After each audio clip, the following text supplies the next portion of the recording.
আসসালামু আলাইকুম। পঞ্চম শ্রেণীর গণিত ক্লাসের এ পর্বে আমরা শিখব যে ভগ্নাংশকে কি করে সমহর বিশিষ্ট ভগ্নাংশে প্রকাশ করে। সমহর বিশিষ্ট ভগ্নাংশ কি সেটা আগে একটু জেনে নেই। সমহর বিশিষ্ট মানে হচ্ছে একাধিক ভগ্নাংশের হর সমান থাকবে। যেমন একটা ভগ্নাংশ আছে 7 ভাগের 2 ভাগ আর একটা আছে 7 ভাগের 3 ভাগ। এই দুইটা ভগ্নাংশেরই হর 7। এই দুইটাকে বলা হয় সমহর বিশিষ্ট ভগ্নাংশ। এই সমহর বিশিষ্ট ভগ্নাংশ বিশেষ করে দরকার হয় কোনো ভগ্নাংশ কোনটা বড় কোনটা ছোট সেটা নির্ণয় করার জন্য।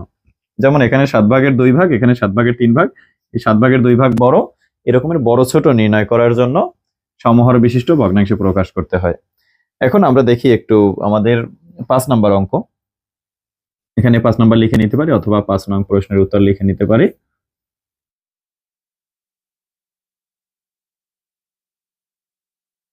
5 নং প্রশ্নের উত্তর এখানে 1 নাম্বার অঙ্কটা দেখি। 1 নাম্বারে সংখ্যা লেখা আছে 3 এর 1 4 এর 1, 3 এর 1 4 এর 1। এই দুইটা ভগ্নাংশের হর ভিন্ন, একটা 3 একটা 4। এই দুইটাকে আমরা সমহর করার চেষ্টা করব। সমহর বলতে এখানে দুইটা ভগ্নাংশের হর যাতে একই রকম থাকে। এখন প্রথমেই মনে রাখতে হবে যে প্রথম স্টেপ, সমহর বিশিষ্ট ভগ্নাংশে প্রকাশ করার সময় এই দুইটা ভগ্নাংশের যে হর আছে এই হরগুলোর লসাগু বের করতে হবে। তাহলে আমরা প্রথমেই লিখবো এখানে হরগুলোর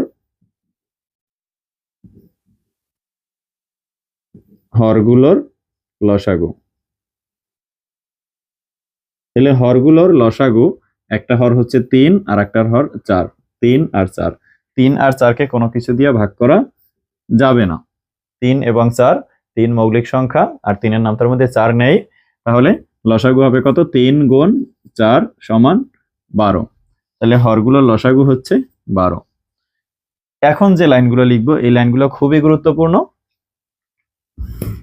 এটাকে মুছে দিচ্ছি। এই লাইনগুলো খুবই গুরুত্বপূর্ণ। একটা লাইনের আমাদের এই সিকোয়েন্সগুলো কিভাবে ধারাবাহিকতা মনে রাখতে হবে যে কিভাবে লিখব। প্রথমে আমরা যেহেতু দিব, যেহেতু দিয়ে এই যে লসাগু 12 লিখব, এরপরে 12কে ভাগ করব। এখন এইখানে দুইটা লাইন হবে। প্রথম লাইনটা হবে শুধুমাত্র প্রথম ভগ্নাংশটা নিয়ে, 3 এর 1 নিয়ে। তাহলে এই 12কে ভাগ করব 3 দিয়ে, সমান কত হয়? 3 এর নাম তাই 3 4 12। এখন এখানে একটা সেমিকোলন দিব, কমা ব্যবহার করলেও সমস্যা নেই, কমা অথবা সেমিকোলন দিব। এতটুকু একটা স্টেপ আমাদের গেল যে এই লসাগুকে প্রথম ভগ্নাংশের হর দিয়ে ভাগ করব। লসাগুকে প্রথম ভগ্নাংশের হর দিয়ে ভাগ করব। এরপরে আমরা এখানে একটু ফাঁকা রেখে একটা অতএব দিব। আবার ফাঁকা না দিলে এই সেমিকোলনের সাথে এটা মিলে একটু অন্যরকম দেখা যাবে। এখন আমাদের কাজ হচ্ছে এই যে প্রথম ভগ্নাংশটা লিখব 3 ভাগের 1 ভাগ, এরপর একটা সমান চিহ্ন দিয়া এই 3 এর 1 এর হর এবং লবকে এই ভাগফল দিয়ে গুণ করতে হবে। এই ভাগফল কত? 4 4। আবারও বলি আমি যে প্রথম হচ্ছে এই লসাগুকে ভাগ করতে হবে প্রথম ভগ্নাংশের হর দিয়ে, একটা ভাগফল পাওয়া যাবে। এরপরে অতএব দিয়ে প্রথম যে ভগ্নাংশ আছে সেই প্রথম ভগ্নাংশটা লিখে এরপরে সমান দিয়ে প্রথম ভগ্নাংশের হর এবং লবকে এই ভাগফলটা দিয়ে গুণ করব। হর এবং লবকে ভাগফলটা দিয়ে গুণ করব। তাহলে সমান কত? নিচে 3 4 12 আর উপরে 4 1 4। এই এক লাইন গেল। পরের লাইনও এবার আমি লেখার আগেই মনে মনে চিন্তা করতে হবে তোমাদের যে আসলে এই লাইনটা কি হতে পারে। তাহলে প্রথমে যেহেতুর পরে কি করব? পরের লাইনে একই রকমের। এবার প্রথম ভগ্নাংশ বা দ্বিতীয় ভগ্নাংশ 12কে ভাগ করব হর দিয়ে, 12কে ভাগ করব হর দিয়ে, হর 4। তাহলে 4 12-র মধ্যে যায় 3 বার। আবার সেমিকোলন একই রকম, এটাকেই আমরা মোটামুটি কপি করতে থাকবো। তাহলে অতএব দিয়ে দিব। অতএব দেওয়ার পরে এই 4 এর 1 এই ভগ্নাংশটাকে লিখবো 4 ভাগের 1 ভাগ, সমান চিহ্ন দিব। এই 4 এর 1 এই হর এবং লবকে গুণ করব কত দিয়া? এই ভাগফল দিয়ে গুণ করব। ভাগফল কত? 3 সমান উপরেরটা 3 1 3 আর নিচে 4 3 12। তাহলে এখন এটা শেষে খেয়াল করতে হবে, এখানে হর 12 এখানেও হর 12, এর মানে দুইটার হর সমান, সমহর হয়ে গেছে। যদি এখানে দুইটার হর সমান না হয় তাহলে মনে করতে হবে আমাদের কোথাও ভুল হচ্ছে। তাহলে উত্তর, আমরা প্রথম যে ভগ্নাংশ ছিল কত? 3 এর 1 ছিল, আর এটার সাথে ছিল 4 এর 1।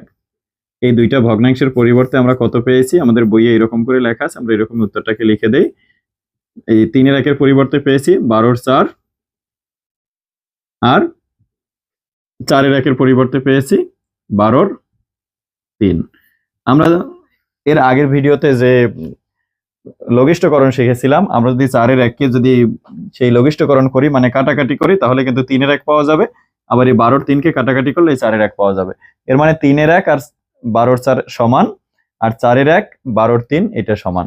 এই দুইটা ভগ্নাংশ সমান, এই দুইটা ভগ্নাংশ, কিন্তু পার্থক্য হচ্ছে এই দুইটা ভগ্নাংশের হর ভিন্ন ছিল, এই দুইটা ভগ্নাংশের হর একই। এর মানে এই দুইটা হচ্ছে সমহর বিশিষ্ট ভগ্নাংশ। এখানে দেখলে হয়তো আমরা বুঝবো না যে কোনটা বড় কোনটা ছোট, কিন্তু এখানে দেখলে বুঝি যে 12-র 4 বড়। এর মানে এখানে 12-র 4 এসেছে 3-এর 1 থেকে, 3-এর 1 বড়। পরে আরেকটা অঙ্ক করি। পরে 2 নাম্বার ভগ্নাংশ দুইটা হচ্ছে 3-এর 2, 2-এর 1। 3-এর 2 আর 2-এর 1। আমরা আবার একই কাজ করব, হরগুলোর লসাগু, এটাকে আমাদের নিজেদের মতো করে লিখতে পারি। হরগুলোর লসাগু 3 ও 2-এর লসাগু, অথবা ভগ্নাংশগুলোর হর 3 ও 2-এর লসাগু, এটা বিভিন্নভাবে লেখা যায়। তাহলে 3 আর 2, 3, 2, 3 আর 2-কে কোনো কিছু দিয়ে ভাগ করা যাবে না, কারণ দুইটাই মৌলিক সংখ্যা। তাহলে 3 গুণ 2 সমান 6। তাহলে হরগুলোর লসাগু হচ্ছে 6। এবারে দেখি কি করব। যেহেতু দিয়ে 6-কে ভাগ করব কত দিয়ে? প্রথম ভগ্নাংশের সাথে কাজ, 6-কে ভাগ করব 3 দিয়া, সমান কত হয়? 3 দুগুণে 6, 2। কি করব? সেমিকোলন দিব, তারপরে অতএব দিব। অতএব দিয়ে প্রথম ভগ্নাংশটা লিখব। প্রথম ভগ্নাংশ 3 ভাগের 2 ভাগ, 3 ভাগের 2 ভাগ লিখে সমান দিয়ে এই 3 ভাগের 2 ভাগের হর আর লবকে গুণ করব কত দিয়া? এই ভাগফল দিয়া। ভাগফল কত? 2 সমান কত পাওয়া যাবে? 2 দুগুণে 4 আর 3 দুগুণে 6। এর মানে দেখা যায় এখানে লসাগু যেটা এসেছে, হর এখানে অবশ্যই সেটাই আসতে হবে। আবার দ্বিতীয় লাইনে যেহেতু 6 ভাগ মানে লসাগু, তারপর ভাগ দ্বিতীয় ভগ্নাংশের হর সমান 6-কে 2 দিয়ে ভাগ করলে হবে 3, সেমিকোলন, তারপরে এই অতএব দিয়ে দিব। অতএব দিয়ে দ্বিতীয় ভগ্নাংশটা 2 ভাগের 1 ভাগ সমান এই 2 ভাগের 1 ভাগকে গুণ করব কত দিয়ে? মানে হর এবং লবকে গুণ করব 3 দিয়ে। তাহলে সমান উপরে আসবে 3-1-এ 3 আর নিচে 3 দুগুণে 6। এখন এখানে দেখি এখানেও 6 এখানেও 6, দুইটা ভগ্নাংশের হর সমান, সুতরাং সমহর বিশিষ্ট ভগ্নাংশে প্রকাশ হয়ে গেছে। তাহলে উত্তর কোশ্চেনে যেই সংখ্যা দুইটা ছিল 3 ভাগের 2 ভাগ, 2 ভাগের 1 ভাগ, এটার পরিবর্তে আমরা এখন পেয়েছি কত? 6 ভাগের 4 ভাগ,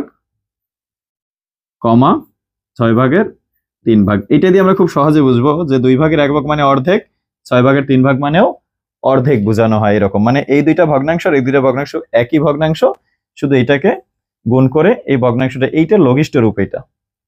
আবার এই ভগ্নাংশের গুণিতক এইটা, যদিও এখানে গুণিতকের বিষয় আসে না, এই ভগ্নাংশের গুণিতক এটা পূর্ণ সংখ্যা দিয়ে গুণ করে এটা পাওয়া গেছে। এই তো এখন এইটার পরে আরো একটা অঙ্ক আছে, এই অঙ্কটা দিয়ে ক্লাস শেষ করব। এখন আমরা এই 5-এর 3 নাম্বার অঙ্কটা করব। 3 নাম্বার অঙ্ক আছে হচ্ছে 3 ভাগের 1 ভাগ, 5 ভাগের 2 ভাগ। এর আগে যে অঙ্কগুলো করেছিলাম সেখানে দুই জায়গায় হর লব 1 ছিল, এবার হর 5 আর লব 2 আছে একটার মধ্যে। এখন কি লিখবো? প্রথমে একই রকমের হরগুলোর লসাগু। হরগুলোর লসাগু হচ্ছে এখন 5 আর 3, 3 এবং 5 দুইটাই মৌলিক সংখ্যা, কোনো কিছু দিয়ে ভাগ করা যাবে না। 3 5-এ 15। এখন প্রথম কাজ কি আমাদের?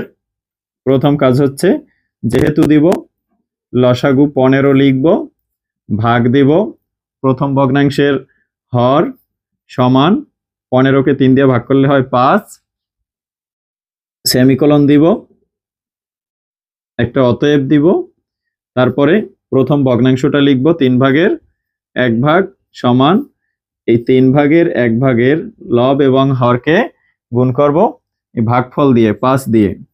তাহলে সমান 5 একে 5 আর 3 5-এ 15। তাহলে এখানে 15 লসাগু ছিল, এখানে হর 15 পেয়েছি। পরের ভগ্নাংশ, যেহেতু 15 লিখব ভাগ দ্বিতীয় ভগ্নাংশের হর সমান, তাহলে 15-কে 5 দিয়ে ভাগ করলে কত হয়? 3। এখন কি করব? সেমিকোলন দিব, অতএব দিব 5 ভাগের 2 ভাগ মানে দ্বিতীয় ভগ্নাংশটা লিখব। দ্বিতীয় ভগ্নাংশের পরে সমান দিয়ে এই দ্বিতীয় ভগ্নাংশের হর এবং লবকে গুণ করব কত দিয়ে? 3 দিয়ে। দুইটাকেই 3 দিয়ে গুণ করব, সমান 3 মানে হচ্ছে এই যে ভাগফল, তাহলে সমান 3 দুগুণে 6 আর 3 5-এ 15। 15 ভাগের 6 ভাগ। এখন তাহলে এই 3-এর 1 থেকে আমরা পেয়েছি 15-র 5 আর 5-এর 2 থেকে পেয়েছি 15-র 6। এখন এই সমহর বিশিষ্ট ভগ্নাংশে প্রকাশ হয়ে গেল। উত্তর লিখে দিলেই হবে। উত্তর 3-এর 1, 5-এর 2 এই দুইটারই সমহর বিশিষ্ট ভগ্নাংশ হচ্ছে 15-র 5, 15-এর 6। এর মানে এখন দুইটার হর সমান হয়ে গেছে। এই হচ্ছে সমহর বিশিষ্ট ভগ্নাংশে প্রকাশ। আরো কিছু নিজেরা একটু প্র্যাকটিস করব, হয়ে যাবে, খুব বেশি কঠিন না। সমহর বিশিষ্ট ভগ্নাংশ কাজে লাগে, কোনো ভগ্নাংশের বড় ছোট নির্ণয় করতে গেলেই লাগে। তাহলে এই ক্লাস এই পর্যন্তই। আবার পরবর্তী ক্লাসে নতুন টপিক নিয়ে আসবো। আল্লাহ হাফেজ।